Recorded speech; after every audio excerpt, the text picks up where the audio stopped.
Are you ready?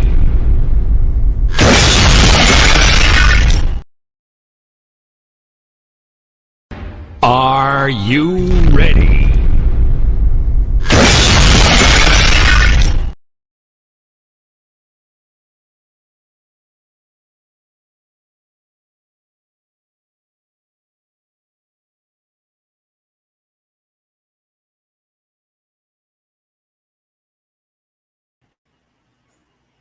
Welcome. I'm waiting for my co-host to come on, but welcome everybody. I know it's been a long time. We ain't been on here for a minute. So we back at it once again. We had some things. My lovely wife was kind of down a little bit, but now she back at it. You know, she's getting better. Thanks for all the prayers for her to get better. Thank you, Frankie and Johnny. I appreciate you holding down the chat, brother Strick, my brother D. What up, D, man? what up, my brother from another? My Yeah, little man. bro, man. What's going on with you, bro? Oh, nothing much, man. Just Nothing much. holding, Just maxing and relaxing. maxing and relaxing, man. That's what I'm talking about, bro. That's what I'm talking about, man. And how was the day for you? Man, not too bad. Got a little bit done and accomplished today, which was good. What's And I going got on, to come gentlemen? home a little early. Brother Strickland. There we go. Big brother Strick on. What's going on, gentlemen? Shit, it's you, man. It's you, brother. What's up, big brother? What's going on with you, D? Man, you got it, man. Hey, man, look here, You look man. into that anymore? Yeah, I did. I sent out a text message to him. Okay, cool. Yeah, I hey, showed did. As a matter of fact, as soon as I got off the phone with you, I reached out to him and I texted him. Did he respond back to you? No, he hadn't responded back yet. Okay, I'll find out what the deal is then. Yeah, hello, Sister Casey. Good seeing you. It's been a long time. My sister Casey, we've seen each other. I know it's been a minute for all of us, but like I said, my old wife was down a little bit, man, and I had to take care of her and still take care of moms, man. So definitely, man, you know, we back at it though. I know there was a sister that was on that was talking about Ramadan earlier and how she would be fasting for 30 days. Oh, that was Leslie. Yeah. I want to let her know that she inspired me to start fasting. I've lost 18 pounds so far, probably more since I've been to the doctor. Oh man. That's what's up, man. Fasting is always good, man. There's always been some good benefits when I started fasting. I like it. Yeah, man. Yeah, I eat at nightfall, which is usually around 8:10, 8:12. Yeah, man. That's good, man. Yeah, it's been It's a working. lot. It's a lot of benefits with that. My blood sugar's been good, everything. That's a good thing, man. Hey, man, that's always a blessing, man. That's really, I love to hear that, man. Yeah. Yeah, man. Well, look here, man. We're gonna get straight to the point, man. It's and my big brother over there, he inspired me. I had said something about what do we deserve, but then he said, do you know what you deserve? Do any one of us know what we really deserve in life, man? If it's what we know, one is a key is happiness. We know that's one. Everyone deserves to be happy. Everybody deserves to be happy. I mean, we know that for sure, that we definitely got to have happiness. You know, and a lot of us don't think that we can, elevate in a lot of ways, but we can. You know what I mean? I think we can put anything we put our heart, mind, and soul to, man, we can accomplish those things. You know what I'm saying? But we know the key thing is one of happiness, man. We got to be happy. Because without happiness, I don't care. Like me and Big Brother was over here talking Big Strick, man. We was talking about, I don't care. You can have all the money in the world, but if you're not happy, I mean, what do that service? I mean, how do that serve a purpose? Right, man. Because Really, I've actually met some people that's got a lot of money, and deep down inside, they really not truly happy. Like they not satisfied. Yeah, because money right. isn't, you I don't mean, derive happiness from money. I mean, I remember I wasn't rich, but I made a lot of money. I don't think those were my happiest times of life. You know, Right. because I had the financial resources to do everything I wanted to do. It made me happy. It made the road smoother, but understand the emotions were still heavy, you know. So no matter where you go, there you are. Buy a new house because you think it's a beautiful thing to do. But man, if you're home, you know, a house ain't a home, you might not or you buy or you rent. Right. And and that's the thing, man. You know, a lot of us, I mean, you know, people don't think, you know, they think money is everything, or they think materialistic things are everything, and we know those are not. That's not what it is. That's not what it's all about. No, not at all. It's all right, man, because I asked to have money. I wanted it so bad, man, for the longest. And God put me in a circle around people that actually got money. And they cool. They my friends, man. I mean, you know, I hang out with them a lot, but the way that, you know, and they my friends, but the way they carry themselves and, you know, the way they act, sometimes you just got to be careful, man, when you come across that type of money, because it can really change who you are, man. Yeah. For real. It really can. It can change who you are. And after seeing some things for myself, man, I honestly just want to be able to have control of my mind and be able to, you know, move how I want to move. I mean, yeah, you got the money to do what you want to do, but it's so much that come with it from what I've seen up close and personal, man. And shit, like I said, man, I'd rather just be happy, man, and not have to deal with all the extra land yap. But you know what, though, man, and one part, another part of that is peace. You know, if you're in a place in your life and you don't have that peace, man, that plays a big part too. Because again, you know, some people, huh? I think happiness and peace coincide.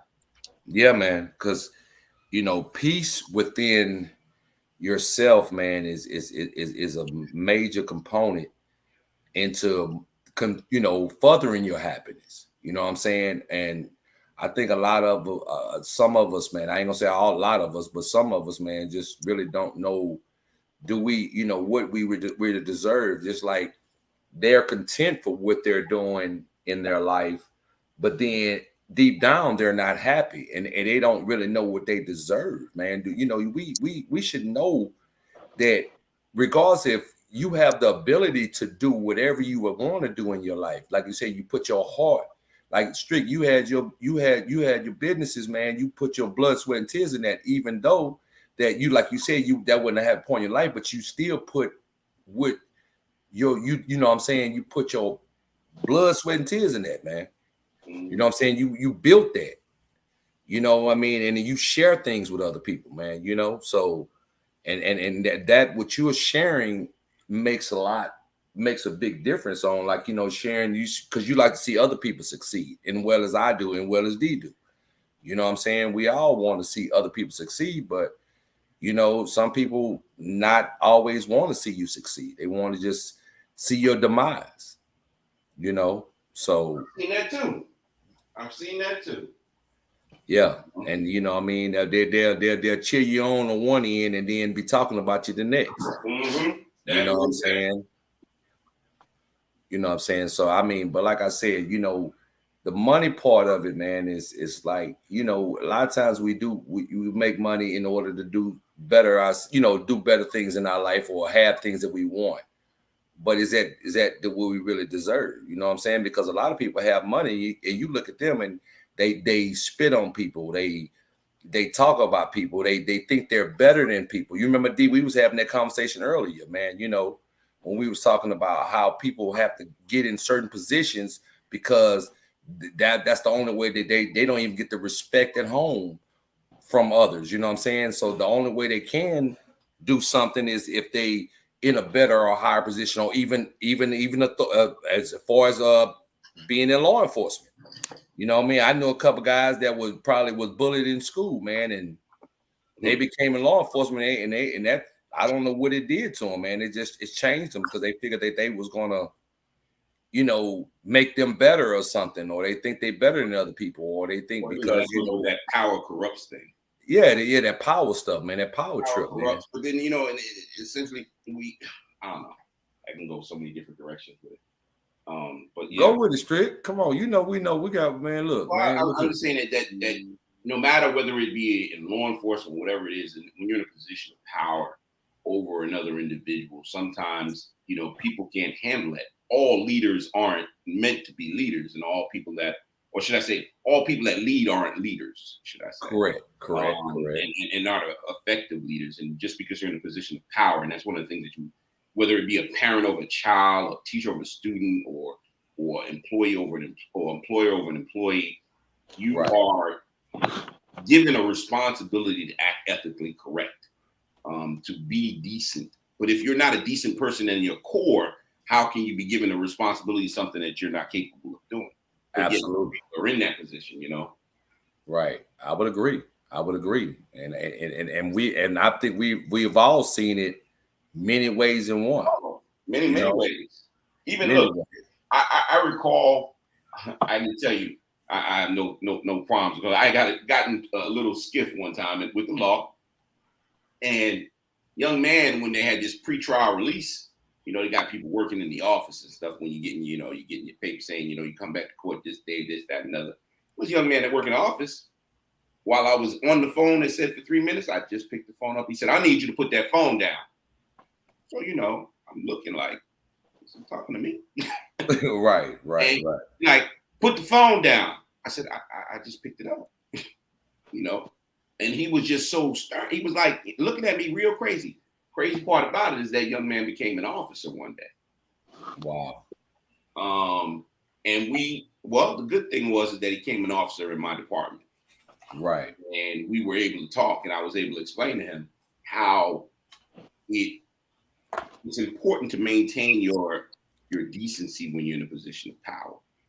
Because when that small thing that he did, I remember, and that was many, many, many years ago, but I remember it because it had an effect on what the way I thought about things and how I was treated.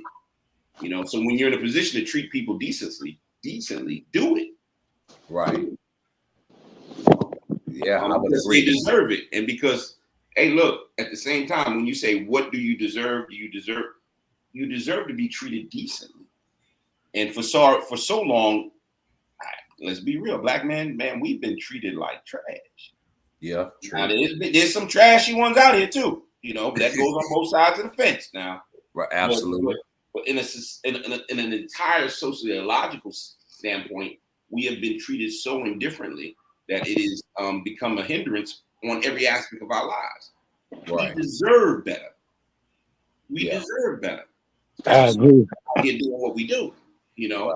Being fathers, being husbands, being workers, being employees, being whatever. But we go out here every day, so we deserve to be treated with some decency.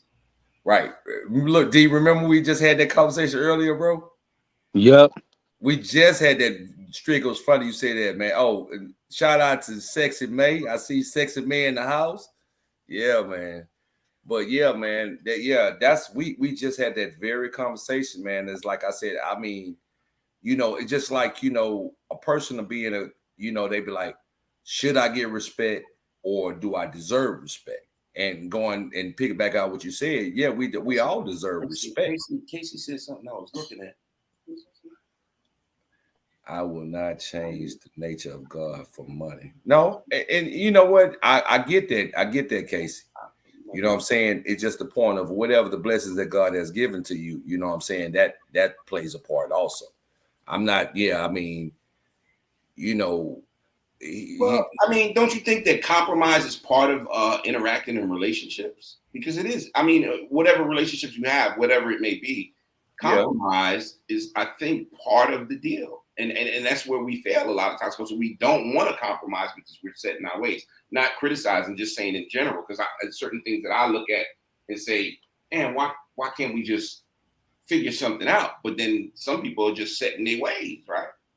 When you fail to compromise, you fail to communicate. You fail to communicate, you fail to agree. You fail to agree, you don't got no relationship.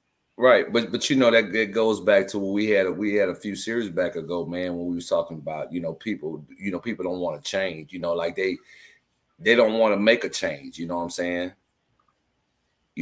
People people do a lot of things. Like I agree with Casey what she was saying. She said a lot of people a lot of people do a lot of things for money, and even when it comes to loved ones, I mean, taking out insurance policies. Wait a second. I don't want to deter from that. I don't got a problem if you take out an insurance policy on me, Shaq. I'll sign it. Because as far as I'm concerned, if you can get some money out of me when I'm gone, go on and enjoy that. Well, I got you, man. I sign off on. I sign off on it, brother. Because my deal is this. That's how you perpetuate wealth. You understand? Right. Let me make no mistake about it. Yo, there's people that get $300,000-$400,000 to that, and they make that work instead of just blowing it on stupid stuff. You know, life insurance policies is something that I suggest that everybody does. I really do, because the thing is, if you want to leave something, if you don't have a home or you don't have something to leave to your family, you know, not just for burial, but just for the sake of perpetuating wealth. We had so many things that hindered us perpetuating wealth.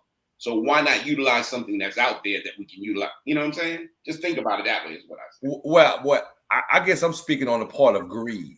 You know what I'm saying? Yeah, I understand. You know what I'm saying? That's what I'm speaking on. I'm not saying something like that, but I'm just saying, but you know, people do stuff intentionally just to, you know, hell, and probably put it on you and try to take you out at the same time. You know what I mean? Very well. That's what I mean. You know, that ain't to put a policy on somebody they got to authorize. That's my thing. So now be aware when you let somebody that you think loves you, that dude or that gal that you met, you know, while you was on your way picking up a check and she was on the side of the road, and never mind, I was talking about myself.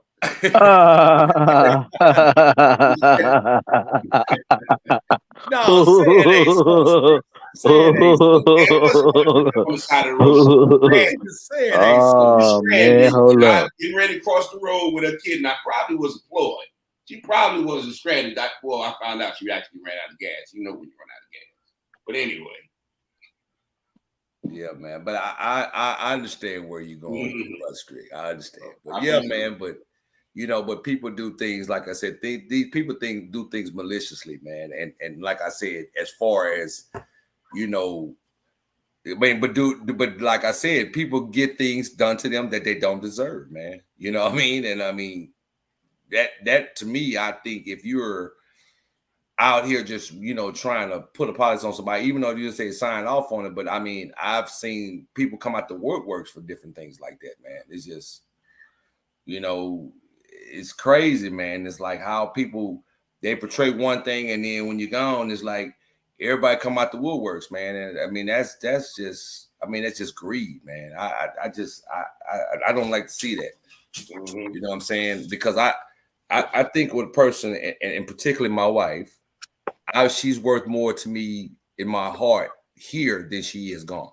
You know what I'm saying? So that's why I would rather have her, because I would rather build with her to let her enjoy the fruits of the labor versus, you know, me doing it while she's gone. You know what I'm saying? So that's why I said that's the way I feel, you know what I mean, when it comes to that.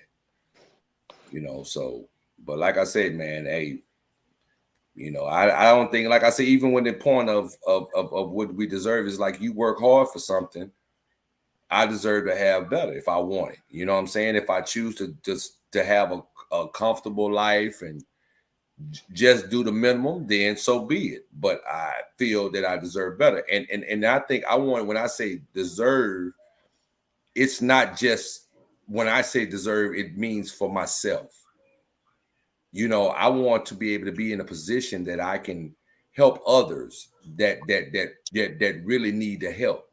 Because like you said, I've been out, man, and I be wanting to help the world, man, because I see so many things that's going on, man. And you be like, man, maybe if that person had that extra push, or maybe if I had this, because like I told him, I said, me and D was talking one day, and I told him, I don't know, was that me and you, Strick, or that was me and D? I think that was me and D talking. When I told him, I said, if I had 3 wishes, man, one wish would be to have unlimited money that I can be able to help everyone that I know and love and love dearly, man, because I think they deserve to live their life now. I personally believe my wife deserved the best in her life. You know what I'm saying? Because she didn't sacrifice a lot for me. You know what I'm saying? So I feel I want her to have the best life ever. I want her to be able to sit down, relax, get up when she feel like it, and leave when she want to leave. You know what I'm saying? That's the way I feel. That's what I feel my wife deserved. You know what I'm saying? So that's just my personal opinion. You know what I mean on it. Anybody like to elaborate on that? Anybody? Nobody? Shit, man, nah, you hit on a point. I mean, yeah. Yeah, but but that just, it's just my I don't know, man. I just see a lot of people, man, they rarely people marry for love, for true love. They marry for money. You think so? I think that, there's still an element of love there. For the more mature, those that know themselves, that's Casey saying that. She feels like rarely people marry for money. Rarely people marry for true love, but rarely people marry for true love. They marry for money. I had to agree or disagree on that case, because I can't. Some people don't even know what love really is. They see things and it's kind of scripted to them, but some people don't even know what real love is, bro. Yeah. When you can actually do something for somebody and just truly not expect anything back at all. You know what I'm saying? It feels good to you to do for that person that you genuinely care about. Man, there's a lot of people out there like that, man. You scratch my back, I scratch your back. Yeah. If I'm a fool with you, it's a stepping stone somewhere in there for me. You know what I'm saying? And then the ones you got to be careful about, like how we talked about before, how much of yourself that you pour into this person or into this situation, because you got to be careful, man. Yeah, man. Yeah. You playing with love, or you think you love, but this person using you for a purpose, man. It's you got to understand when you out here playing in that world, man. For real. But you know what though, man? I'm gonna say it to you two brothers, that I think that in my way I feel that you both deserve to be happy, for one. Two, deserve to be, because of who the men that you guys are. You deserve to be able to get whatever that's coming to you. You know what I mean? I truly believe that, man. You know what I'm saying? Because you brothers been solid ever since I've been knowing you, man. You know what I'm saying? Deep 20 plus, strict 30 plus, man. Look, man, we that's why I said, when it goes back to what do you deserve? But you know what? I deserve that, because I knew who I am. But one thing that I did that granted me what I deserve is great brothers like y'all, that is not by blood, but what we have grown over the years. So what I wanted to always value in life, I value our brotherhood. You know what I'm saying? So that was something that I always wanted in my life. You know what I'm saying? To have somebody I could call my brothers. You know what I'm saying? Because I don't have biological brothers. You see what I'm saying? So this is something that I feel that I deserve, bro. You know what I'm saying? Because I know who I am as a person. I know who I am as a man. You know what I'm saying? And at some point, I knew I deserved to have somebody good in my life, which my lovely wife.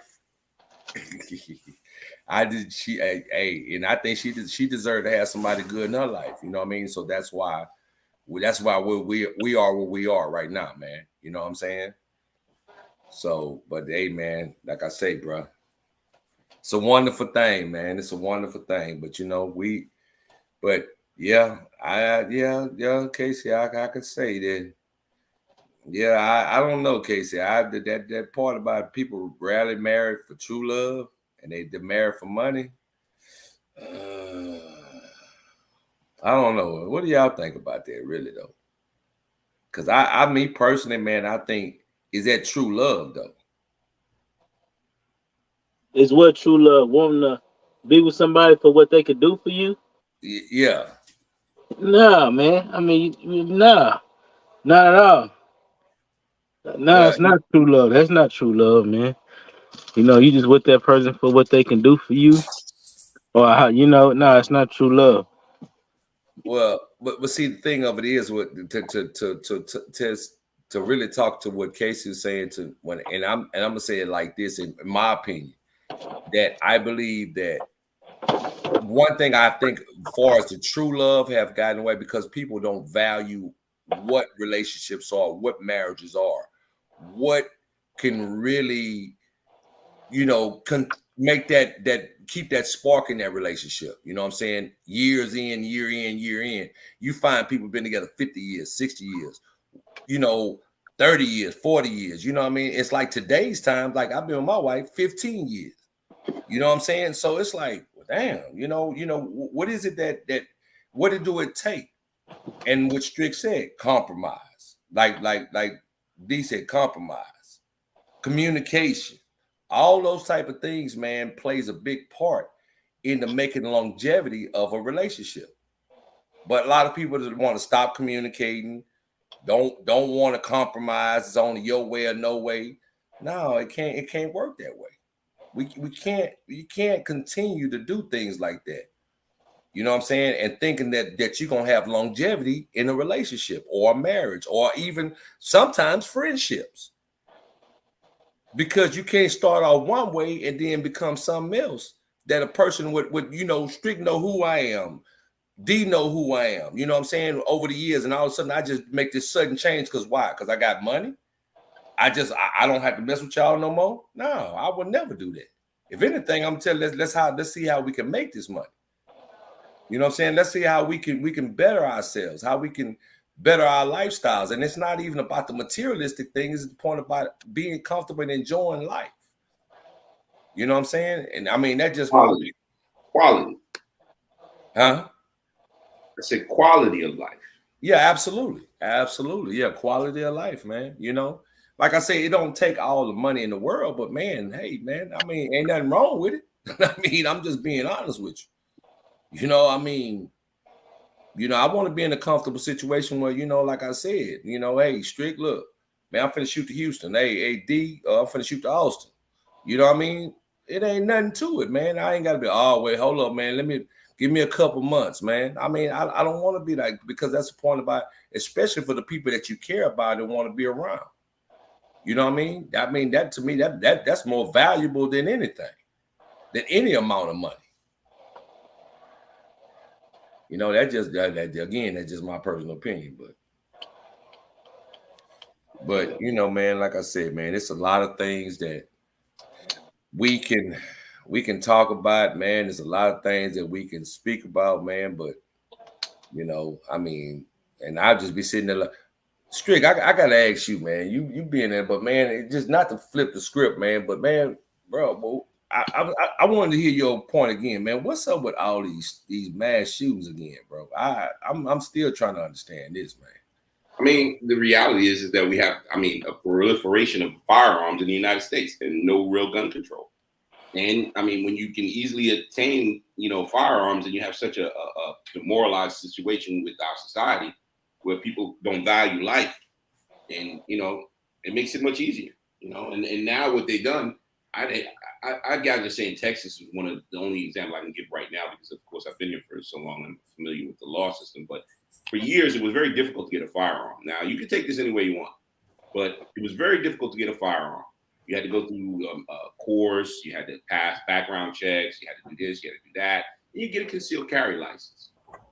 Well, there seemed to be a change in the society for some reason, because recently they've disbanded all of those laws and guidelines. So now anybody can get a gun. You're 18, go get a handgun. I see guys walking to the gas station with their sweats on, pants hanging out their ass, and a butt of a gun coming out their pocket.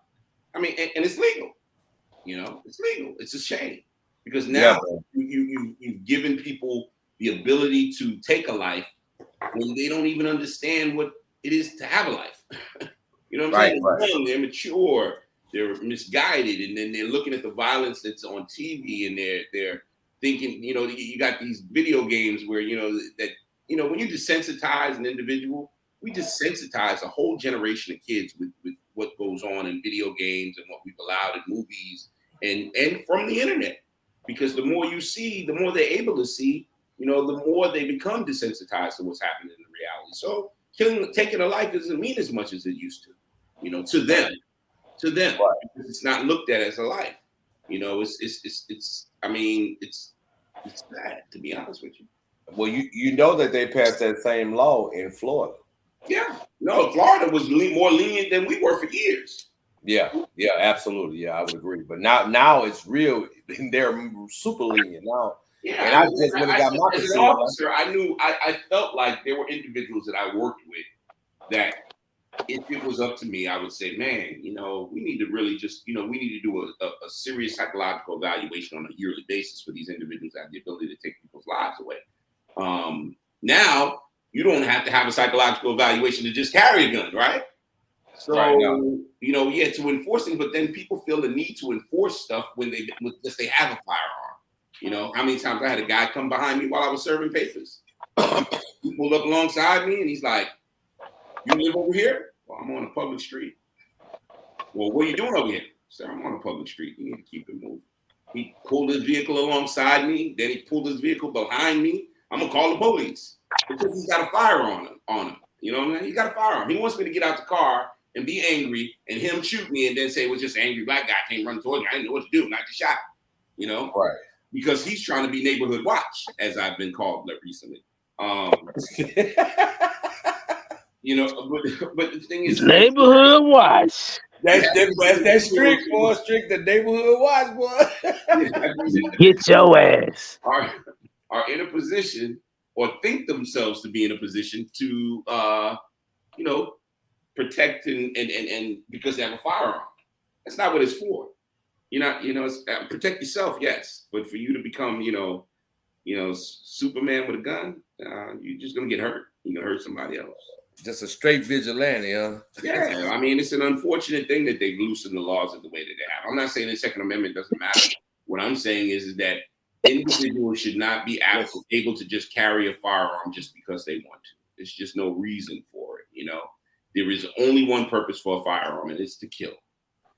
Right. Now, unless you in the woods and you hunting bear, brother, you don't need you don't need a gun walking down the street. Now, I would say that in the sense that we shouldn't have them, but now that the society we're in, there is a proliferation of guns. So now the question is that if you're going to have one, get the proper training, and that's what I suggest to everybody. Get the proper training. I'm not telling you don't get one. What I'm saying is because it's out there, we have to protect ourselves. We don't know who's carrying it. So if you got to carry, go to the course, get some training, be consistent about your training, make sure that you secure your firearm, and teach your kids. You learn the law, absolutely. Learn the law. It's not hard. And I find that problematic as well because the law is in every state, no matter where you're at, you can get online and look at the city ordinances, you can look at the state laws, you can look at wherever you're at, you can look at this stuff. So there's no reason for you not to know the law that you're in the society that you live in, So find out, find out what its stand your ground is, if it is in your state, find out. Because if you don't, you might be a victim. Mm-hmm. That is true. I agree because you want to have your proper license, your proper training to carry these firearms. Yeah, if you're going to go get a firearm, get training. Don't just go get one because you think you're going to know how to do what needs to be done. Get you some training if you're going to use a firearm. Get you some training. Get you some training because these is real. With a double barrel drum. Double drum. That don't even make no sense. What you need that for, bro? Because you want it, right? Man, it was fun. It was fun when I went. It was fun when I went out to the open range. Yeah, I mean, I'm an advocate of firearms. I've had numbers and numbers of firearms. Worked on them. I'm not opposed to them. I just think that if we're going to be in a society that we're in right now, and you have to get a firearm, get some training. Yeah, get some training. I completely agree with that too, man. The difference between a revolver and an automatic. Know that if you pick up a fire or an automatic and you pull that trigger, it's going to fire 9 times out of 10 at the safety. So no. And you know what else too, man? I feel that just because you have a firearm or you carry one, man, you really gotta watch your temper, man. You gotta watch yourself, man. No, if you have a temper, don't get a gun. That's what it is. If you have a temper, don't get a gun. I just was in a situation just yesterday. I'm behind my neighborhood. Gated community is not no bad neighborhood. talking to a neighbor. I hear some yelling, some screaming, and then we hear 5 gunshots. 5. Oh wow. I'm like, yo, what the heck is going on? I tell them to go inside. I was on my motorcycle. I came back inside to the front of the subdivision. I see the guy walking out the subdivision talking about, yeah, he did so-and-so, man. I ain't going to handle this, that, and other. I'm like, yo, this is crazy. This is this 21-year-old kid that got a gun. His mother said, I didn't know he had a gun. Of course she didn't know he had a gun. But when he shot the gun, he shot it at her door. Wow. Got a bullet hole in her car right now. She said he blacked out. No, he didn't black out. He didn't black out. What she mean by he blacked out? Like he just didn't know. He was shooting from across the street. And he blacked out while he was shooting? As he was shooting at his parents' house. Nah, man. He blacked out. No, he didn't black out. You got a problem child. You got a problem man, rather. That needs got a menace. You got a menace. And you making excuses for him. But then at the same time, why is it that he has a firearm? He's a felon. He got no. He got an ankle on his ankle, but he got a firearm. That's how accessible they are. Yeah, nah, that's pretty bad. But that's what we're living in. I mean, that's what we're living in. I remember when we first started the concealed carry deal, and the first month it was, I believe, there was a judge downtown Houston that shot a homeless man. A man he probably saw 9,000 times. But he shot this man. And he killed him. It wasn't maybe a month or two after they had this big thing about the concealed carry permits. And I was thinking to myself, here it is, this judge knew that man wasn't no damn threat. And if he didn't know, he should have known. You know? But that's what happens. And that's the same thing that happens with officers. Don't get me wrong. We society. We're the same part of society, man. I mean, it's not like they get officers from a different pool.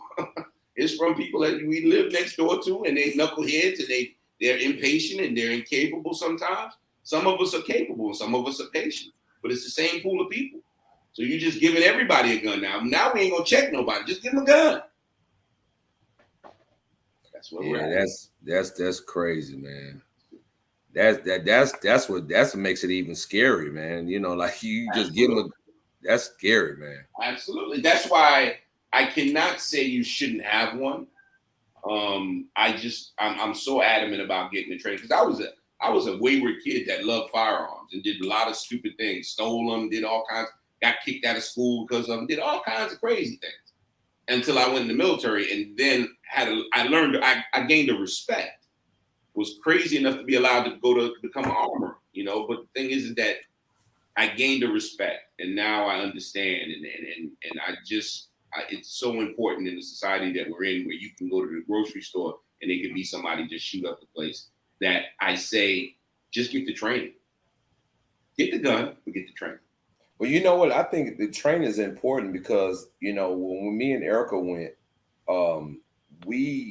the guy was telling us about different things and, you know, how you aim and how you hold a gun, how you, put a hand over, like your fingers over, basically just the basics of what it is, how to handle a firearm. But and go practice.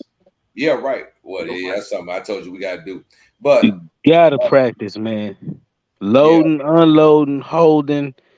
You know what I'm saying? That's important, man. If you're gonna try to have a firearm, because pulling the trigger at a target is a lot different than pulling the trigger at a person. And I'm just saying that you have to be prepared mentally, understand that this is something that's you're doing it because you want to sustain living. And that's the only time you're going to really use your firearm, because you're worried about losing your life. Right. And that's something you want to concentrate to train the actual usage of the firearm is one thing, but it's a mental preparedness that you need to be aware of that makes the difference, and know when not to, because people, have angered. I remember being at a bus stop with an ex of mine, and they were throwing eggs. It was mischief night. They were throwing eggs, and they slammed me with eggs. And I remember her saying, "Do you have your gun?" And I was like, yeah, but what am I gonna do? Shoot somebody because they threw eggs at me? But the thing that understanding, look, there's a lot of responsibility, man. It's great power. What they say, great power comes great responsibility. Right. What's going on, Brother Michael? I see Brother Michael speaking to us in the chat, y'all. Why, Mike? What's going on with you, bro? Yeah, man.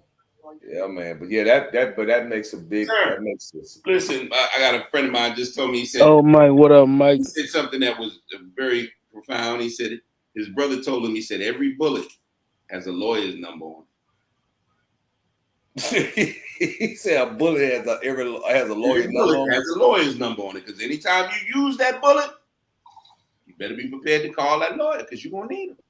Yeah. You're gonna need him, without a doubt.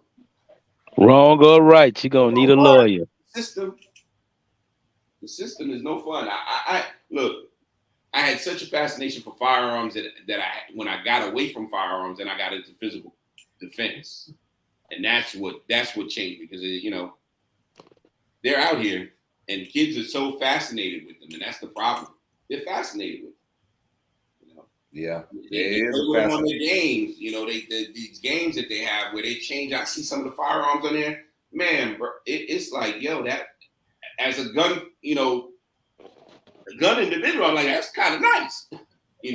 Now you're talking about a kid. Yeah. From AR-15s and 45s to 5 and 7s, and yeah, he's talking about his son stole his gun. See, so that's the thing. They're out here. Yeah, man. It's a scary thing, man. It's almost like I tell Eric, I said, man, shit, we go in the store, we be trying to go in the store at a certain time because I'm like, I don't even want to have to deal with no nonsense. People be losing their mind, man. Yeah, if you gotta lock your firearm up, which we have to with kids, but I'm saying that it does lead you to be kind of hesitant when something happens. Where's the key at? What's going on? Because you already, man, you're gonna be scared. Now you tell me if someone tells you that they had gunfire around them and they didn't get scared, I'm telling you they lie. Right? Yeah, right. I'm telling you they lie. I mean, dead serious. Look, even as an officer, I'll never forget. I'm on the freeway. I'm at one of those the kettle places where they cook the food right in front of you. Right. At the counter while you're sitting at the counter. It's about 2:30, 3 o'clock in the morning on 45 South, and I'm at this restaurant, and people are coming out of the clubs and this, that, and that. And I'm eating my breakfast, and and then all of a sudden it was bow, bow, bow, bow, bow, bow. So I noticed everybody ducking, but I also noticed everybody looking at me. And I'm thinking, I gotta go out there. God damn. Man, I'm on break. But man, when that moment comes, when you recognize, you like, oh shit, I gotta do this. Right. There's not a man. Even in the military, it doesn't matter. You're going to have that factor. So you got to think about that while it comes to training, yes. But think about everything that comes with that. Being very nervous. Very nervous. Look, you didn't deserve to go outside into that fire, did you? Nah, I didn't deserve that now. But you know what was really crazy was that it was a split second, but you're just really thinking about how I'm eating my food and I noticed the gunshots and everyone's looking at me because I'm the man in the uniform. Right.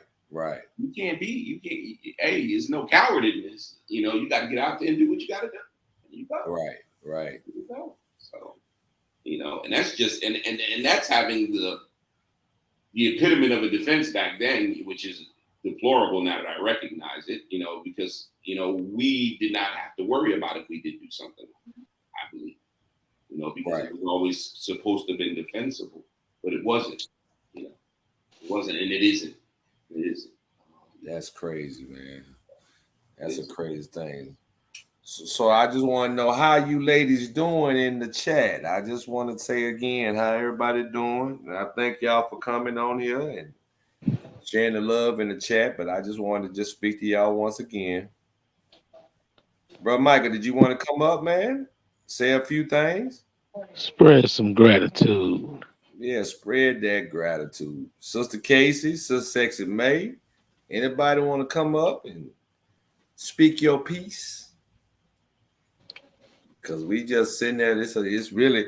I guess we didn't went to an open panel really, because we just kind of just was just going up. But I had to ask Strick about that, man, because I know you pay attention a lot to a lot of that stuff, man. And I told Erica, man, we sit there and I be like, man, again. It's like it's stuff is coming second nature, man. Now you see him every other day, man. That is sad, man. It's like people losing their lives due to what? Somebody's psychological or brain ain't working right, or they're going through something, or they're mad at the world. I don't know what it is. Cause it's sad, man. Sad situation, brother. It is. Yeah, man. Because you sit back and you think about it, man. You got to be grateful. It's just as well as Strictly used to have to go out there and basically, come. He want to come home to his family, but now it's like the everyday average Joe Blow, man. Right now, man. You know what I mean? Because you see stuff happening around us, you be like, man. Thank God I made it home safe. Me and my wife, we'll ride and we'll come back and say, thank you, Lord, for making us make it home safe. I mean, you have to, man. You really have to, man. But that's like I said, man. I'm so glad that, man, we got back on this panel, man, because I don't know, we've been out of pocket for a minute. So you got something. Go. Everything, man. So what you think about thee, man? Everything good, man? Something that you like to bring up, brother? Man. Everybody to stay focused. What I'm saying? Stay focused, on what you're doing. Pay attention to everything and everybody that's around you. Do the best you can to stay in tune. And whatever your issues is, you ain't got to spread it on everybody. Figure it out. Yeah, well, that makes a good point. But not everybody, man. Not everybody know how to control that, man. That's cool. They got this plant. A lot of people go to jail behind. They call it marijuana. I don't know, man. It's pretty tough though, but find you some inner peace. Man, but that peace is a major part, man. We have to have that peace, man. Because that's why, I agree. Man, you have to have that peace, man. Because I think that's a part of your happening. Because, man, if that peace plays a big part, I think, in majority of probably everybody's life. Some people don't want peace. I'm gonna tell you, man. My ex-wife, bro. She didn't like peace. She didn't like it, man. She sure didn't. She did not like it at all. It's like we good. And that joker gonna find a way to start some drama. She gonna start an argument, something. And some people are like that, man. Why, I never understood that. I could be in a good place, man, and we could be in a good place, and all of a sudden, why you look at me like that? There goes all, there it is. And it's crazy, man, over some nonsense. Because they want to control the atmosphere. Yeah, man. You know what I'm saying? True. People that's doing happy and feeling good and you showing it, them good vibrations they call it. Man, some people see that and be like, man, I want to feel that and have that too. But I don't want you to have it if I ain't got it. So I'm finna tear it down the best way I can. I don't care if I gotta say something, look at you, anything to make you act out of character, I will do it. As a matter of fact, I don't want you to feel good. Hey, this is my brother. Hey, this is my friend Corey, man. He's here checking out the podcast with us. He had something to say.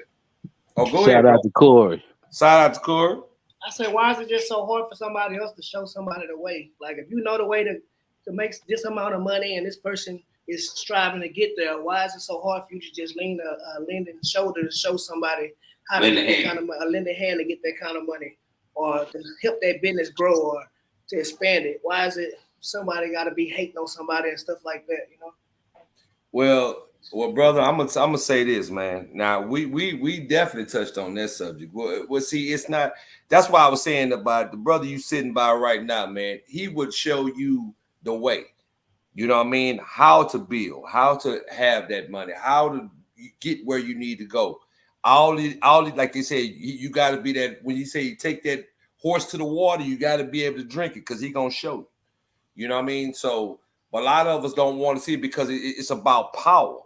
You know, just like you said, and power don't necessarily. I mean, it can play with a part of financially. So if I got more than you got, matter of fact, me and D had that conversation earlier. Man, it was about people having that power to be better than the next person. You know, and it's not even a good way to not, because if I knew a way to make money or whatever the case may be, or to better myself, I mean, I'm going to show it whatever to pass it on. That's the way we've always been, though. It's not. See, that's the difference. Is that such thing as pride? I don't know if it's pride, but you know what? It's about. Look, we surround you keep your circle close. You know what I'm saying? So you recognize how people are, and if they're the same like minds, like Shaq said it. I would show you anything. If somebody, if you know, if I had some business wise to advise you and let you know I'm gonna do it, that's the same way Shaq is. I believe that's the same way he is. Because you surround yourself with like-minded individuals, and there's a lot of times in business that people gonna say negative things all the time. They're gonna say negative stuff, but those aren't the people you concentrate on. People you concentrate on is the people that are going to elevate and those are the ones you want to gravitate towards. Surround yourself with people that's doing great things because that's going to make you greater. Yeah, it'll make you greater, and it'll make you think. It'll make you think. It'll make you appreciate as well too. Sometimes, you know. Yeah, it definitely make you appreciate. I would agree. I totally agree with that, man. Like 100%. Yeah, man. I mean, you are what you put yourself around. Yeah, that's good. That's why I speak and say how my circle is so small, because you have those like-minded individuals. You know what I mean? Some people, not everybody, you know, you might start off with 10, but you might end up with 3. You know what I mean? That's just the way it is. I mean, that's just the truth. See it the way you see it. That's why you got to keep your circle small and keep yourself around individuals that are like that. You know, right? That's why they have a bunch of seminars and stuff like that. Yeah, they have seminars and stuff, but you know, there's nothing wrong with that. You know, learning. I found that out from my sister actually, because when she would always tell me, you know, she's going to this seminar, she's taking this class, she's taking this, she's taking that, all on the journey that she was on, going to establish her business. And at the same time, I said, well, you already know it, but then she would still find out things that would be impressive as she was doing it. So there are things that, you know, that can help you. It's a bunch of networking. Yeah, networking. Well, that's what business is all about. Yeah, that's what it's all about. You have to. But your inner circle, that's what I guess that's what we're speaking on, is like your immediate close circle.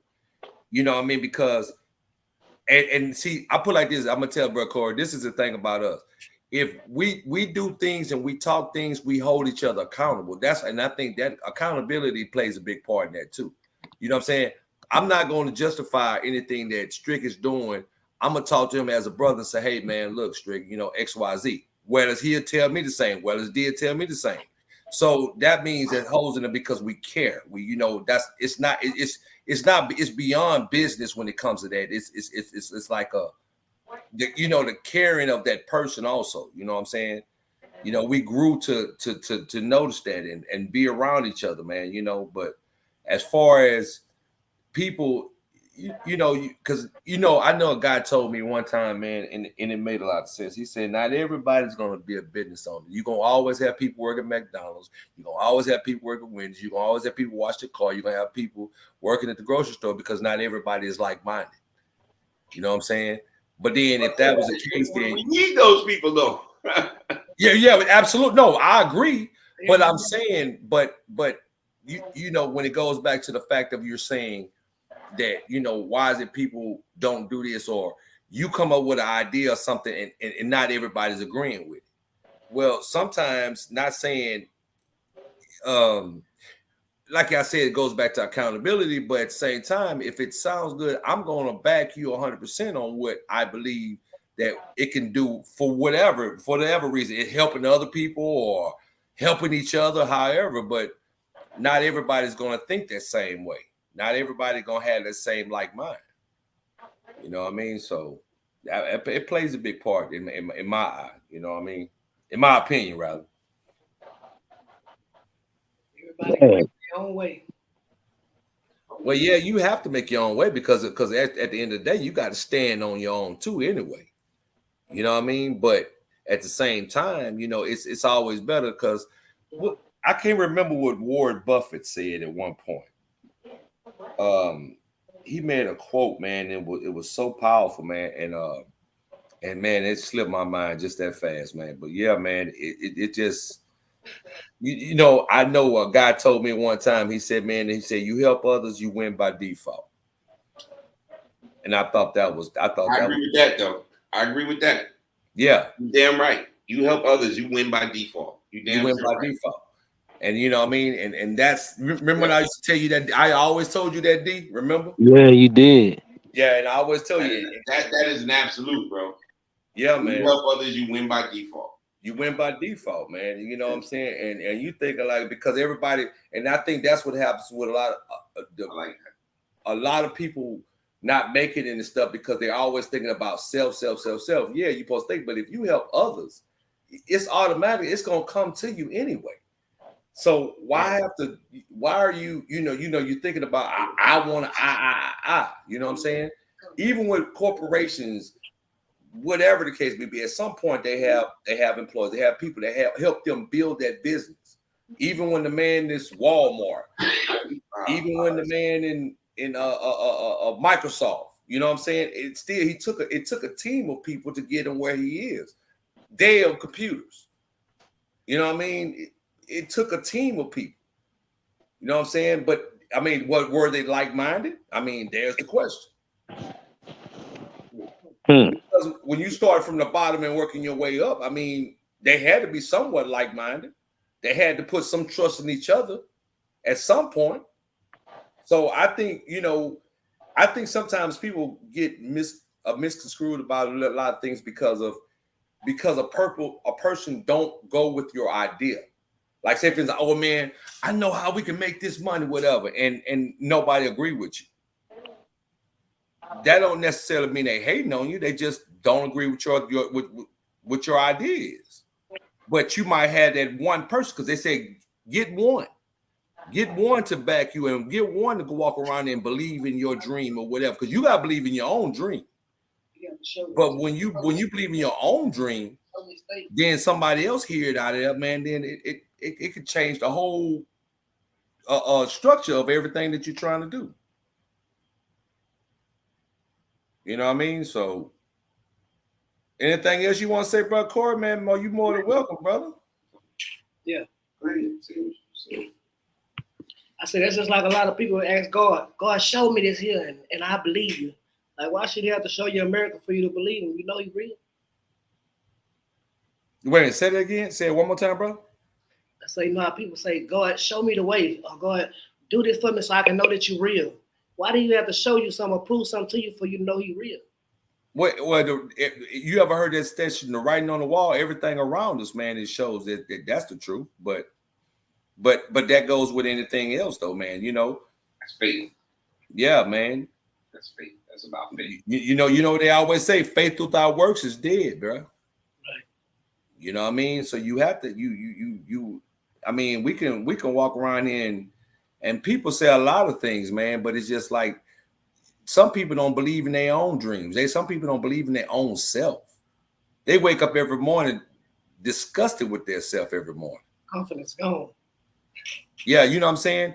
All it takes, one guy say they had a husband and a wife, and they were motivational speakers, and the name of their book was No. Like you say no, but he said it's all you need is one yes. You know what I'm saying? But some people they take that no. And I use this as an analogy, and I use this as an example. If you go out there and you got to provide for your family, and one person tell you no, are you gonna quit or are you gonna keep going? You see what I'm saying? Yeah. So my thing of it is when you go through life, how many times have we all heard no in our life from our parents to whomever? You know what I'm saying? You might have ran up on a certain female or going to a certain job and you heard that word no, did that stop you from fulfilling what you wanted to fulfill? Nope. You know, but a lot of people do. They let that one no turn their whole life upside down, man. We can't let one person telling us no, or two people telling, even 5 people telling no. Man, I can't even count how many times I've heard no in my life. That's why you gotta keep striving and keeping the best energy that you can have around you, and it's gonna work. But it plays a big part around, man. You know, it's just like I'll go back to my old neighborhood. If I went back to my old neighborhood right there in H-Town, bro, over there off of Scott, if I pass through there and I see the same guys doing the same thing that we did 30 years ago, I mean, what happened? You know what I'm saying? Or y'all content? You're comfortable, or you complacent, or what? What is it? You're not striving for anything better. But then they'll see you, bro, Corey, you doing good for yourself. You riding around. First thing will probably be said, oh, man, Corey think he better than everybody. No, Corey just fulfilled his dreams. He followed his heart. He followed what he wanted to do in life. He wanted to better himself. Yeah. He didn't want to be sitting here 30 years or whatever. I don't know how old you are, young brother. How old are you, man? I'm 35. Young brother, like I said. You know what I mean? Going out there and what you were doing when you was in your 20s. You know, and we always talk about this all the time, growth, man. You got to grow at some point. You know what I mean? And if you're still doing the same thing you was doing 10 years ago, man, you might need to reevaluate the thing. I'm not saying it's not possible that you can't do better. It's just the point you might need to reevaluate some things. You see what I'm saying? So that's where it is, man. When you gotta expand your mind. Like I said, if anybody, brother Corey, is knowledgeable, man, that brother you sitting right next to, man, that's a very knowledgeable brother. Yeah. So it's like, So it's like this. Did I hear you say you and your wife, right? Yeah. See, back in your days, everybody was striving to get married and have this big family and all that, right? Mm-hmm. What do you mean? Yeah, we ain't that old. I'm just saying. Yeah. Hold up, Corey. Hold up, bro. No. I say I'm older. I don't mean I ain't ancient. I ain't that much older, but if you look at the generation right now, it's not really truly. A lot of young folks are not trying to strive to be married and have a family. They just want to have kids here, kids there, kids here, kids there. And funny thing you said that. Why do you think that is? I just want to hear your viewpoint on that. Why do you think? A lot of was raised in houses where they didn't have a father and a mother together, where they didn't see it. Some people have to see this happen for them to believe in it, that it can work. Because right now, it takes 2 to make it. I promise you, dude. You can, unless you're a lawyer or a doctor or something, that's about the only way you can be in a single household and make it. It's really hard out here. So so we're gonna go back a couple series. So what would be your ideal woman? And I'm just out of curiosity. Well, I mean, as far as me, I look at a woman to basically love me. I'ma love her, to make sure I take care of her, cherish her, and do everything that I would want her to do for me. I'ma do it for her first, because most men look for a woman to do things for them first before they can start falling in true love with them. I'm gonna show it first. I'm gonna give her affection, so that way she can see what it feels like to be really truly loved, and then she'll fall in line and come and show me the same way. So she reciprocate on what you're giving. Okay, I got you. Mm-hmm. I would agree with that. That's a good thing, and for you to be a young man, because I wish Strick. I wish we had him on here. A few weeks ago, huh? Yeah, he should be. He got the app now. He got the link now. Yeah, man.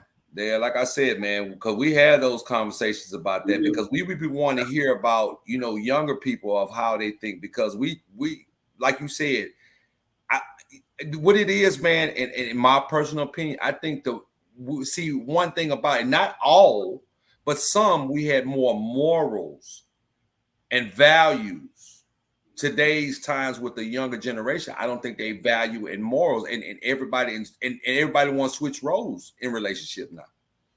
You know what I'm saying? Like, you're the man, you say you'll give your wife. Well, she sometimes in your generation, you might have women that might want to run the household because they might make $10,000 more than you make. Yeah. You know what I mean? Is that fair to say that what happens to the point of the man being the head. And when I say the head, I don't mean anything of you a woman doing what you tell her to do, but the point of a man being that strength and that and protector.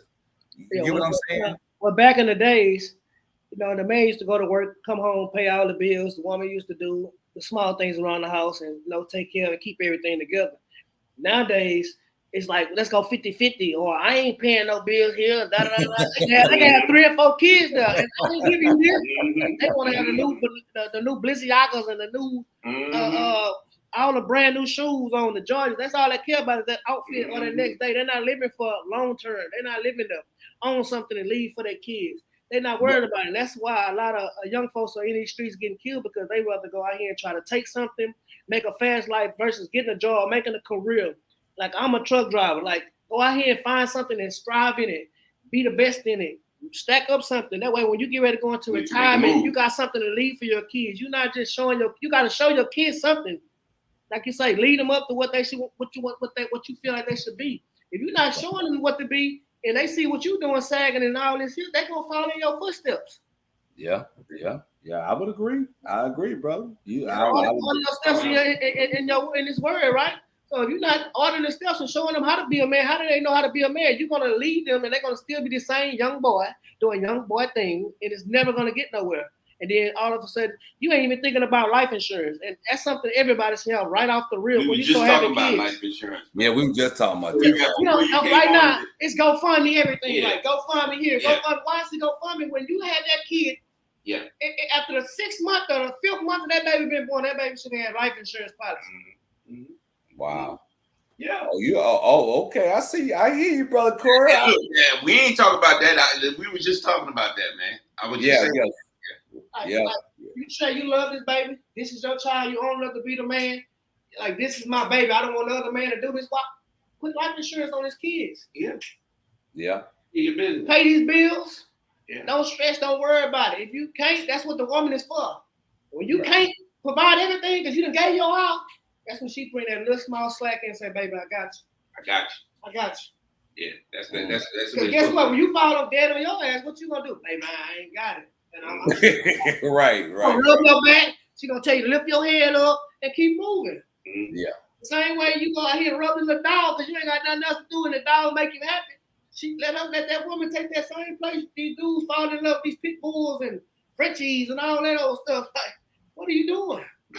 Right. She gave your love to the animal and you got a whole human out here that can really help you. Man, look, you speaking the real though, brother. I mean, I gotta give it to you, man. You speaking the real, man. Young brother too, man. You know what I mean? That's what's up, man. It's all about having your mind right and your head on your shoulders. You know, a lot of people they ain't have that. They don't have it. They would rather live off food stamps. Brother Jesse about to walk in, man. Huh? It's okay to live on food stamps if you really need it, you know. But a lot of people just it's a crutch. Yeah. Well. See, the thing of it is and which I think about that is like you riding the system out. To me, I mean, I think it's supposed to be. They should have a cutoff at certain points because the simple fact of it is, it's supposed to be a help to you to get till you get to where you need to be, not to ride it out for 20, 30 years. Because we know somebody personally was probably only 20 or 30 years. You know what I'm saying? And it's like, but we're paying for it. You know what I mean? If you need it, and you know you're a woman that has children, and maybe the father might have left the home. You know what I'm saying? But see, I found out also though when you start talking about different things about the women. But think about it, man. The only reason the father left the house because they weren't compromising. He was being selfish. That's why he left. Yeah, well, somebody was being selfish. Somebody was being selfish because somebody. He can go screw up on this woman, but the minute he find out she screwed him, I got to go. He going to deuces. What happened? What happened? You had my back, I got yours. Oh no, you know what I mean? That's what they say when you yeah, well, that's why you gotta laugh it off sometimes. But when you telling God, I'll take this woman to be to death do us part, then you telling him for everything that's gonna come. Right. For everything. I don't mean, ain't nobody perfect. No, ain't nobody. She can only take so much of your bullshit till she say, I'm gonna start fucking up. Then what? Now you know, oh no, fuck that ain't gonna happen. You're right. I ain't paying the light bill. No, and I ain't paying charge for it neither. Like, she gonna take care of him with my money.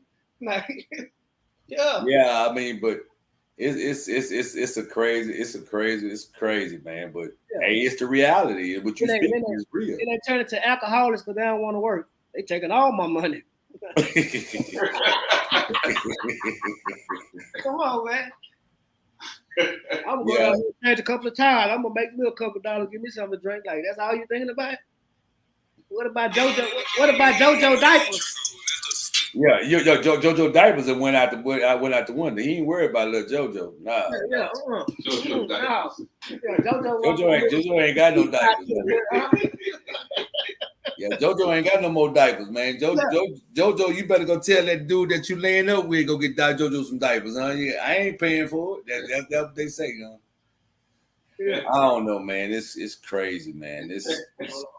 I mean, like I said, man. I mean, you sound like a positive young brother, man, and you continue doing what you do, man. Because y'all, a lot of y'all race, man. I mean, a lot of y'all generation is lost, bro. Yeah, I believe that. Lost, man. It's our fault, though. Huh? It's our fault. Yeah. Well, you know what? I think, but Strick, remember we was talking about this, man, and we had this conversation about, because remember I asked you, I said, what's the difference between us when we grew up versus why the younger generation now? And you said, you know, social media, you know, it's just like I'm gonna tell you something. Not only did I say that y'all generation is some up, and not all of them now. Don't get me wrong, because you one of that generation that you a positive brother. But I've never understood. They need to be on World Dumbest Criminals, because why do you put what you do on social media and you know you're doing wrong? Like nobody else gonna see it. You think only your friends can see it? I don't get that, bro. Federal website. It's all about listen. I'm glad y'all said that, federal websites, because everybody's on Facebook. Facebook just had a lawsuit for over $728 million for giving out people information. The first time you talk in front of your phone, it can pull up. If I say I'm going to Walmart to go look for some Vaseline, it's popping up on my phone on ads. Oh yeah. All that is the government. It's all open. It's nothing to be hidden. Hey, but look up, man. It's called Web 3.0, brother. That's that new age, and it's been out. That ain't something. See, Facebook been having it, but it's on really on every website, bro. You can go search something on a regular Google, and I can guarantee it'll be on your Facebook. Yeah, it's gonna be on there. Yeah, see what I'm saying? So they were saying sharing the people information, but that's just that new web. That's what the world has came to. That's the mic off, unless allowed to. But that's the part. You're gonna go do that, and then guess what? The first time you go to YouTube and want to speak it to the mic, you gotta cut it back on. Yeah, you got that's why they do why that. I'm gonna do all that? I gotta go back and give them permission to track me and all this. Yeah, ain't that some shit? Yeah.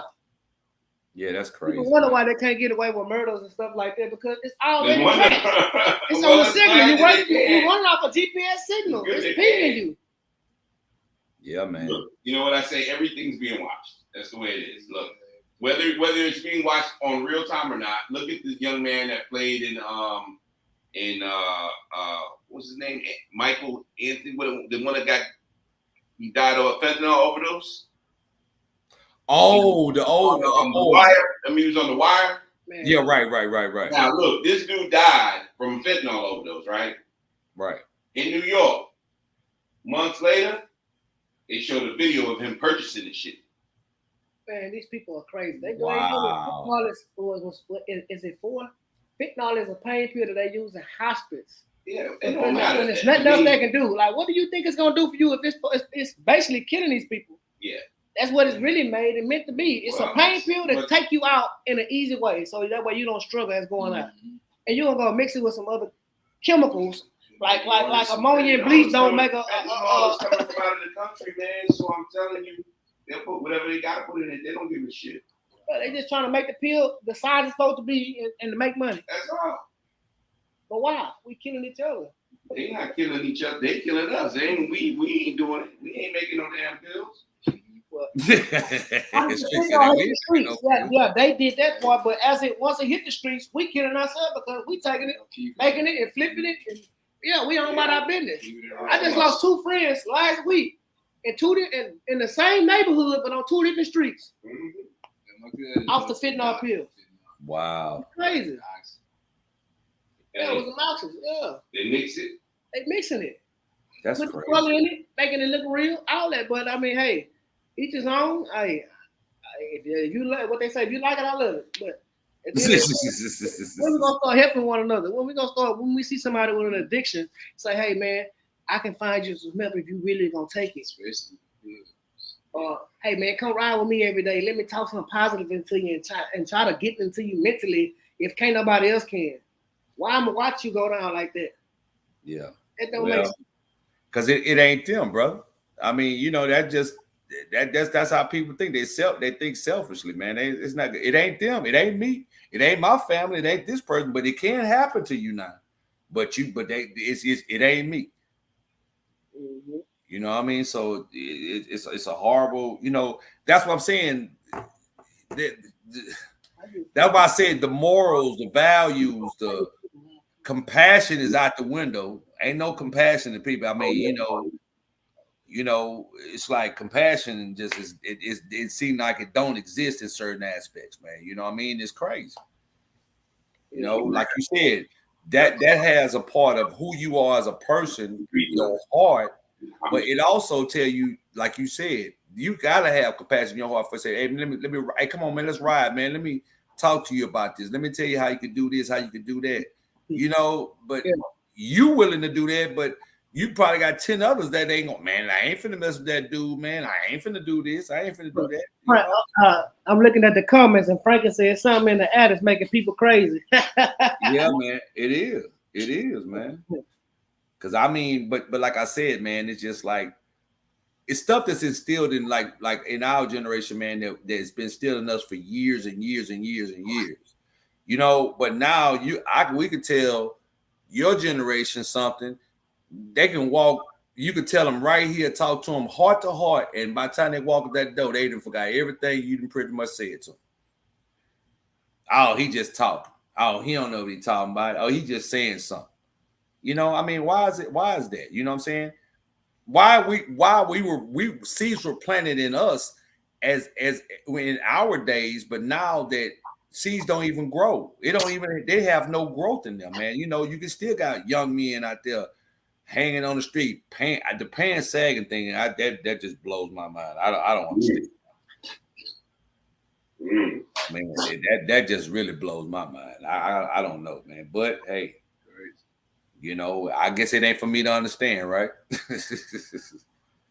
Well, yeah, man. In many respects, if we didn't feel that way, we wouldn't be doing what our parents did the same thing about when we was wearing baggy clothes. Because remember, as society changes, I'm not for the saggy pants either. Don't get me wrong. But hey, man, Shit, I don't like the air back there. I don't get it, but They want the breeze, huh? Yeah, man. Hey, man, but it is what it is, bro. I mean, that's what some people feel that way, man. And all we can do is, I guess they say, deal with it, man. Just sit back and understand what it is, man. Because I don't try to figure it out no more, man. Me personally, I don't try to figure it out because you bad as you say how bad it look or how something look crazy. It seems like you'll wreck your brain trying to figure that stuff out, man. So that's why I don't do it. Right. Yeah, man. How often is this podcast live? Yeah. We're getting back on track. So we used to do it on Monday, Wednesday, and Friday. So I'm getting it right back in it, man. I've been gone for a couple weeks because my wife was sick, man. So his wife was sick. So I just had to, get back on paths. And I said tonight I was gonna go, but hey, brother, you got the link, man. You more than welcome, brother. I'm definitely gonna have a bunch of things to talk about for the next one. I swear I will. Oh no, man! Look, that's what we want, man. That's what we want, man. Definitely want, man. We love it, man. Like I said, we on some positive stuff, man. We don't be talking about some crazy nonsense, man. Like I said, spread knowledge, man. Maybe something can help somebody else, man. Like I said, especially you young brother like yourself, man. We would love to have you on here, man. Yes, definitely, man. I got one more topic. I want to see if you can answer this to the best of your ability. What do you have to say, or what can you say about a couple that falls out of love but don't want to leave each other? What kind of recommendation would you do to say how to get back in love? Well, first of all, you got to find something that rekindle that love. You know what I'm saying? And it could be something simple as where y'all met, something that she wore, or a certain fragrance that you had, or a certain fragrance she had. Like you might have some cologne on she loved, or maybe go back to where y'all first met. I'm just throwing ideas out there that might. I'm not saying it's 100% proof, but those are the things that might can be something to rekindle your love. You know what I'm saying? Because if y'all don't want to be, you don't want to be away from that person, but it's just the love has just left. You know what I'm saying?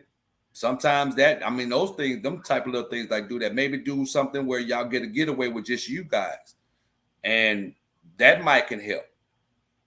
You know what I'm saying? But because it got to be something to re-spark that love. Right.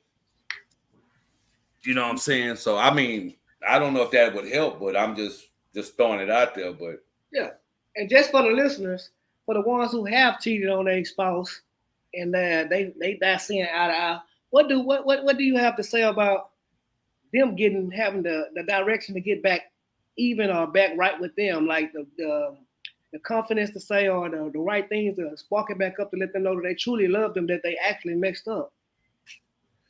Well, in my eye, man, everybody make mistakes. Right. You know what I'm saying? Now, at certain things, my wife told me, she said she could take me. She said if I cheated, she would say, yo, you cheated. She might can forgive me. But if I go out and have a baby on her, she says it's a wrap. So that's what that means? Yeah. God damn it. Sorry.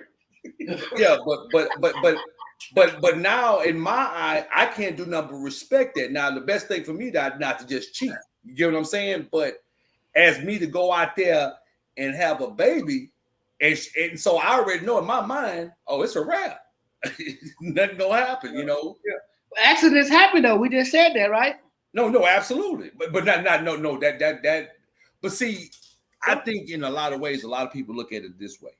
If you go out, you got to be cautious if you did. And I'm not giving the idea of saying you're supposed to do it, but a woman probably would feel disrespected because you went out there and went unprotected, because that's a chance of something coming back to her. You know what I'm saying? So and that goes for the man or the woman. Mm-hmm. You see what I'm saying? So now you bring a baby into the situation But I thought it was to death do us part. Yeah, bro. But you see, look, you playing devil. Look, he doing one of that things. You been playing devil's advocate, huh? I'm going for what was set in stone that we was taught to real life. Like I'm going back and forth. I'm trying to picture this out because we have people that might be on here that need to hear this. Everybody goes through something different. Everybody's household is not going through the same situation at the same time. But like they say, everybody is going through something similar. Yeah, I would agree, but I guess I just think that sometimes some people, it's all about the person, I guess. You know what I'm saying? Sometimes you might can, somebody probably can forgive you, and some people maybe can't, because they say if you mess with somebody else, I can't forgive you. Right. Well, at some point, how could you not? You can't be mad at that person. Just say because they don't forgive you.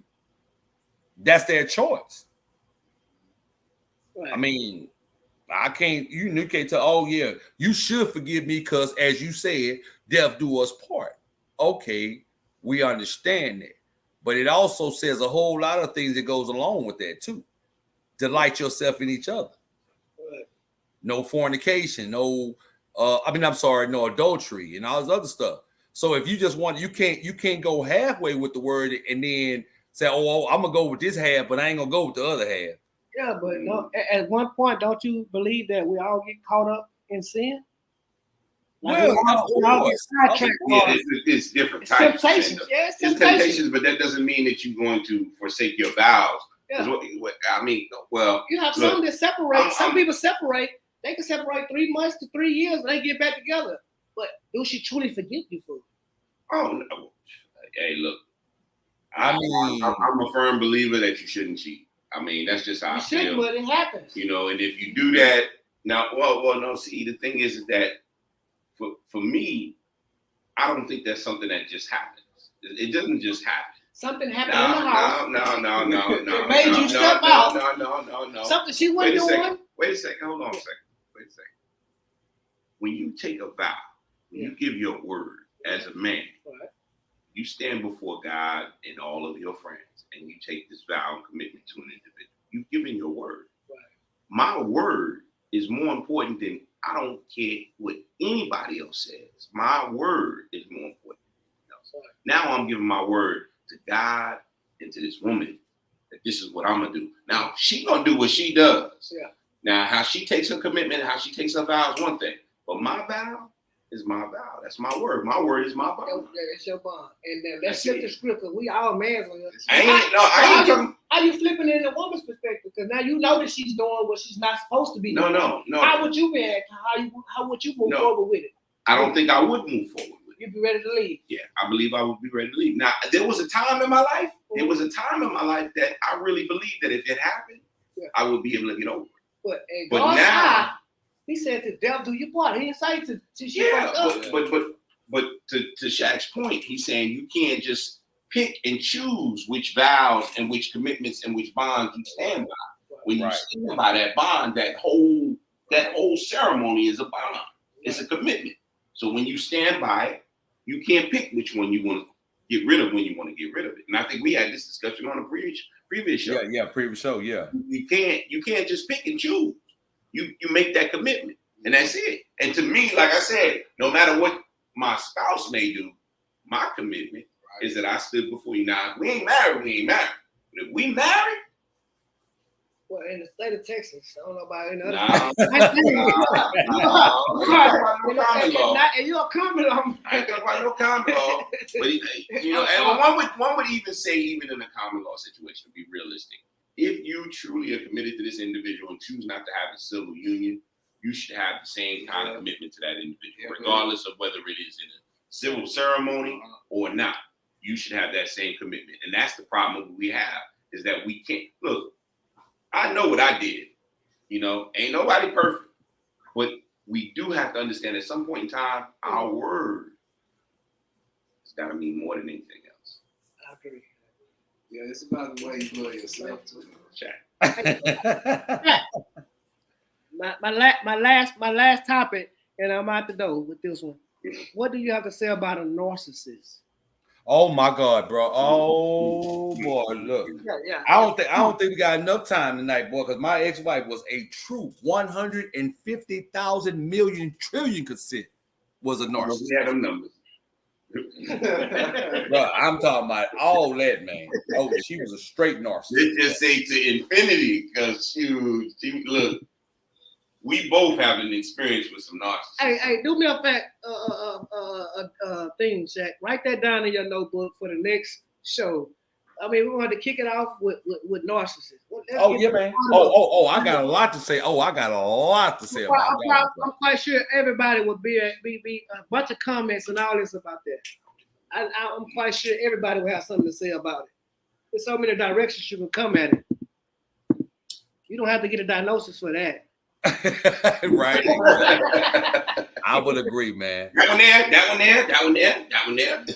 Everybody has some kind of flaws about themselves. Yeah. But when you can admit, that's when you are not a narcissist. The When narcissist you, person that say what can't- now?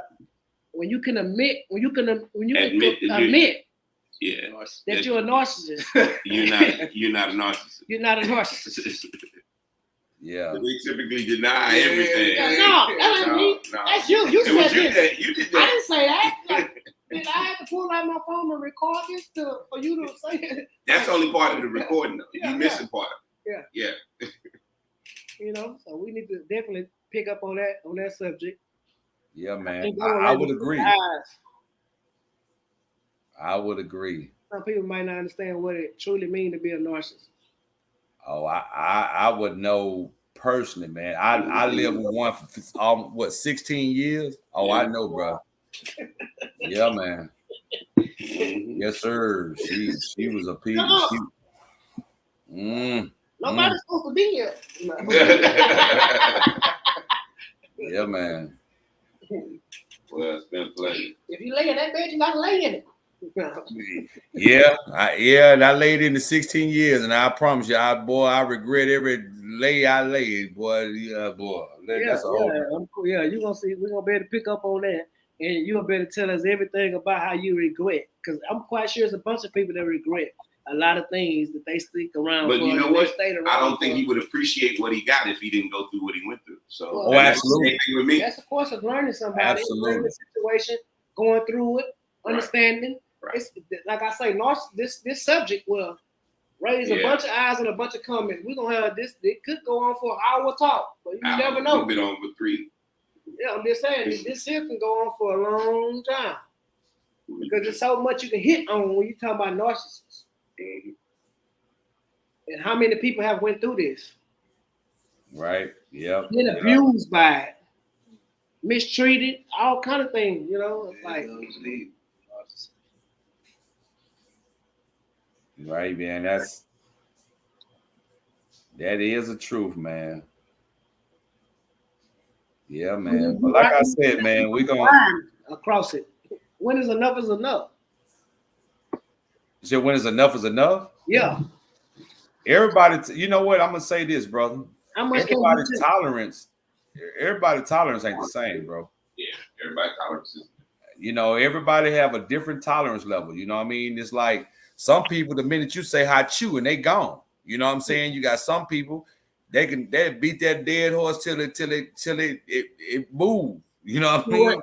It's crazy you say that, Shaq, because in that situation I was talking about with that individual with the shooting yesterday, right? As I was talking to the mother afterwards, she was saying no one can tell her whether she should stay with this man that beats her ass or not, or slaps her, or this or that. And I'm listening, and I'm looking at her. And I mean, she's justifying the abuse. And I'm not saying that it was just weird, you know, that she would say something like that, you know? Yeah, it's just really weird. I had to ask you. Yeah, man. So, but yeah, I mean, it's just, I mean, it's some people, man. I mean, they're just like some people, women, men, whatever, think because they get abused physically, they think that they love them. I mean, so we can get on that subject too. I mean, hey, take notes right now. That way you can have a bunch of topics.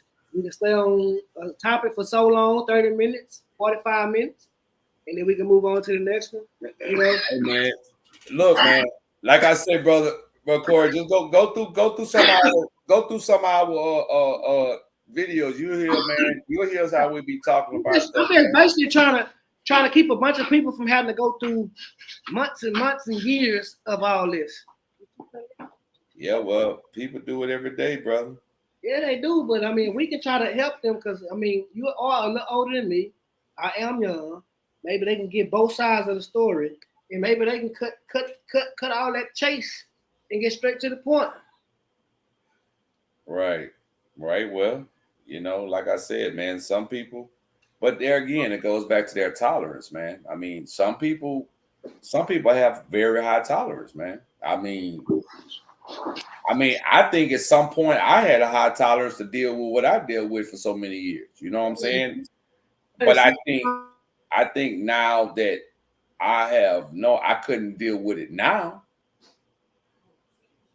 you know, but some people, you know, some people can take it, man. Some people think I'll take abuse, physical and mental. You know what I'm saying? Because mentally can be just as worse. Physically, you can heal from the physical, but when you mentally messed up, bro, it's sometimes you can't come back from that. So is it? I mean, like you saying, you can't come back from it, but I thought we just had a conversation where you say you can come back from it. Come back from what though? But I'm saying when it depends on mentally.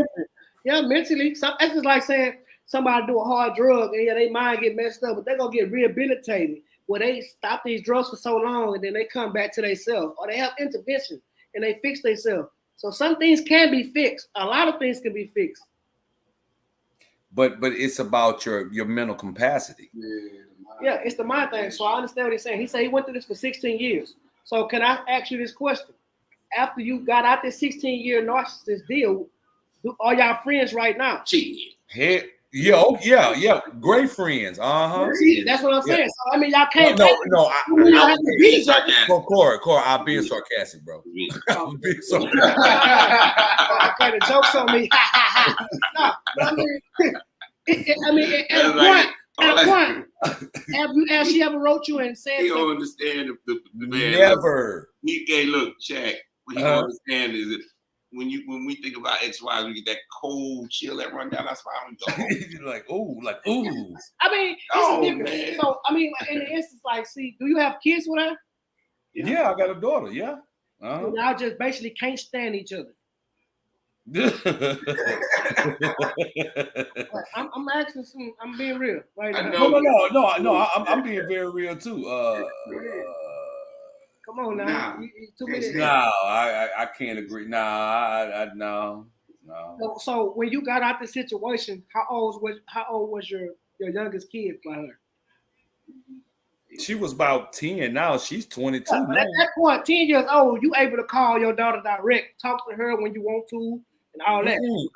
What happens to a person that has younger? No, none of that. Me and him went through very similar situations. Me and Shaq went through very similar situations. Mm. So when you say stuff like that for us, it's like, you would think that would be a normal activity. We were involved in relationships with people that were true narcissists, that normality was not normal. That was abnormality was normal for them. But you would think that after them losing what they say they love, because they would come back from it, right? No, they didn't. Because when crazy is crazy, it's crazy. But you know what I'm saying? Crazy can be crazy and crazy, but some people bounce back. Bounce back and then what? Not be crazy? It could be to the next relationship where they also realize, well, I lost this person that I truly love because of this. So just because they don't come and confront you or tell you something to your face, don't mean they haven't learned. What I wish for them then is for them to be as healthy as they are with someone else, somewhere far, far away. Away from you. And understand, it's very understandable. It's true. But don't mean that she, in her mind, haven't tried to fix the things that she, or thought about the things that she did to hurt you or harm you, which made y'all not be together. Who you talking about? You ain't talking about Cynthia and Raquel, are you? Oh, yes, he is, brother. Yes, he is. Yes, he is. Yes, he is. Hey, I mean, sometimes. Hey, wait. You see how Shaq said that? Let me tell you. He said, no, you don't. Because he said, Cynthia and Raquel, that meant my ex-wife and his ex-wife. Yeah. And he said it collectively saying, he ain't talking about them two. No, you can't be talking about them. They say different strokes for different folks. Maybe y'all two just can't bounce back. Other people maybe can. Shaq, that's some funny stuff. That's too hilarious, bro. That's too funny. Sometimes they take a little crossover. You know what I'm saying? They just said a player just said LeBron was old and washed up. But look, LeBron just put up the high points. You hear Jesse coming from the younger side. What you just say, Jesse? Yeah. Sometimes they ain't no coming back. So why stick around? But you'll be misled because a lot of them don't want to let go of something that, let's just go back to the story where I said in the beginning. They'll be so ready to go, so done with you, but you that man that's going to pay all the bills. They don't want to have to deal with having to raise these kids by themselves. Yeah. So they're going to stick around, take all the punishment, the pain, act like they love you, and they truly moved on and don't want to say it. Emotion. It's the benefits. So I just sit here and said right before you walked in about how people misuse the food stamps. You got people that actually need this. You getting it, but you don't really need it because you have a job. But you telling these people, oh, I'm staying with this person or I'm making this amount of money, but you really doing damn good for yourself. To reap the benefits. But it's somebody else out here that need housing. And your ass sitting over here on housing with a good job. Right. And somebody out here fucking damn near homeless. Ain't got nowhere to stay, can't even wash their clothes. Taking all their money, spending on fuel because fuel's so high right now. And they don't even know, and they about to blow their brains out because they don't even know which way to go. Well, you know what, Kurt, but see, when you're speaking of people that really need it, yeah, but we're talking about the people that abuse the situation, abuse the system. That's a difference. But you got people that really don't need it, but they want. Okay, I'm gonna just give you an example. When they started talking about these stimulus, not these stimulus checks, these COVID checks and stuff. Yeah. I didn't go get a COVID check because I know I was still working. Why would I go out there and go get money when I know I was working? What about the people that really need it? I could have took advantage of it too. They had rent relief. People were still working and making money and still filled out for the rent relief and got it 6 months to a year. Yeah, of course. They just rebrought it back 2 weeks ago. Now wait. I'm not advocating people committing crime. Not advocating. I want that to be clear. We're all clear. Well, but listen. Listen for a second. 1 second. It's not uncommon for people to do things they ain't got no business doing or not. Oh, absolutely. In any part of anyone's culture, I don't care what race you are. It's not uncommon. These things happen, but that is not the majority of individuals that are on the system. The majority of the individuals that are on these systems that are socially beneficial are individuals that are in need. Now, there are people that are going to hustle, and I know people in my family that have done that kind of stupid stuff. But the reality is, and I don't think anybody doesn't have anyone in their family that hasn't done that kind of shit. I'm saying that it's about character that stops you from doing those things, number one. And the thing is that the system is made, or it's intended, not say made, it's intended. These social services are intended to help those that have been downtrodden and have been neglected the opportunity, like so many of our Black and brown brothers have been neglected. Yeah, and we can also go to the white community too. A lot of them get food stamps. A lot of them miss. That's what I said. But that's what I'm saying. That's what I'm saying. I'm saying that in every aspect, in every race, there is a portion. There's a portion of the community that is on the system, and there's some that need to be on the system, and some that abuse the system in every aspect. Because why are we paying more taxes as being brown color skinned, and the other people with less melanin are paying less taxes? What sense does that make? You are way more richer than me. Why I went? Okay, bring it back. You have the white people that's fortunate. You have judges. You have lawyers. You have a bunch of these people, right? And even Trump, they pay less taxes. A bunch of write-offs. You have Black communities, people that's out here paying way more taxes, out here and losing their houses and gotta stay in hotel rooms and stuff like that. And they actually why is it that the rich continue to pay less taxes? Continue to pay less taxes than we do, and then you got people losing their grandfather's property, their grandma, great grandmas that they left for their kids. Well, you know what? It's about the system. They abuse the system and use the system in the way that they choose. Just like Fifth Ward. But listen, just like we do when it comes to those that take advantage of social services, and that's the point I'm making. It's because there are certain aspects of every society that take advantage of their way that they do it. Mm-hmm. And those that are elite, they do it when it comes to taxes. Yeah. That's and they don't think that's a crime, but it's a crime. Yeah. And what we do is we take advantage of it when it is a social service. Yeah. Those that not we as in the down, I'm just saying the Black and brown community. Yeah. When we don't have it's the same thing. Man. I'm gonna say this. I want to have and Shaka. You can tell me if this right or wrong. Shaq, you can tell me if this right or not.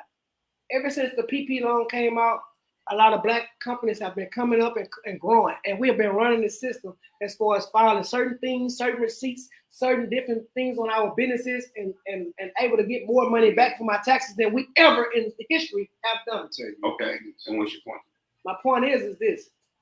It comes a time where we all have to learn and come together as a bond, as one, and help each other. That's what I said when I first walked in about helping each other, lending ear to help each other. Why somebody else hurt when you can help them grow? And right now, we are blowing these people's mind that we're actually sucking all this information in like a sponge and actually using it. You have so many open daiquiris. You and open the different business up. clubs. I got businesses open. Mhm. I mean, you got a business open. Like, it's so much stuff going on. These people are so confused of what's really going Well, on. you're talking to everybody in this group has done that at one point in time when it comes to businesses and stuff like that, and try and reach out to other people. That's what I do, and I've done it every time I've had a business, every time I've talked to an individual that wanted to start a business. Or, you know, I can't count the individuals that I've done that to and coached through. But the thing is that that's what we're supposed to do. Yeah. You know, when you do that, you know, it's like having one of the greatest joys I had of having my business was having the amount of employees that I had. When I was able to get insurance for my employees, you know, when I was able to say, hey, look, guys, we got an insurance plan, I mean, those things are rewarding in itself. I think when we mentioned it, when you said it earlier, you said that, you know, you don't help when you help somebody, that in itself is a win, you know, or the Jack, somebody said that to me today, you know. But it's like this. Yeah, they're going to offer the insurance. Well, what is the insurance plan leading for as a black person that's only making $14 or $15 an hour when just to cover their whole family is costing $900 to $1,500? It's almost taking their whole paycheck for the whole month. They still have rent. But that's why we want to influence us to get our own businesses. We want to make sure that we can, you know, help each other get our own businesses, you know, and inspire individuals to make a difference. You know what I'm saying? You know, and do like you do, you know, employ somebody, get somebody to work, you know, do something that, you know, it's going to help you boost it. That's how we got to help each other.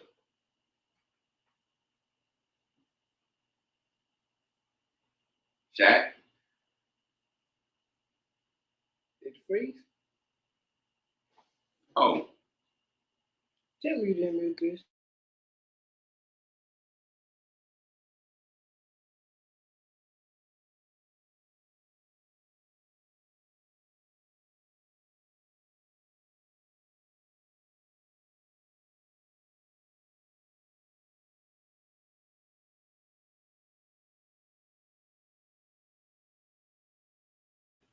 Hello? We thought you. Oh yeah, man. No, man. Look, I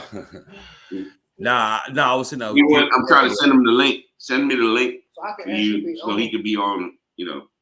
Oh, the panel. Oh yeah. I do that. Hey man, I wanted to say, hey man, everybody have a good night because I got to get up early in the morning, man. Yeah. All right, bro. I'll holler at you later, bro. All right, man. Y'all have a great one, man. God bless, man. Let everybody, man, be blessed, man. Appreciate everybody coming in, and appreciate you, bro, Corey. All right. Later. All right.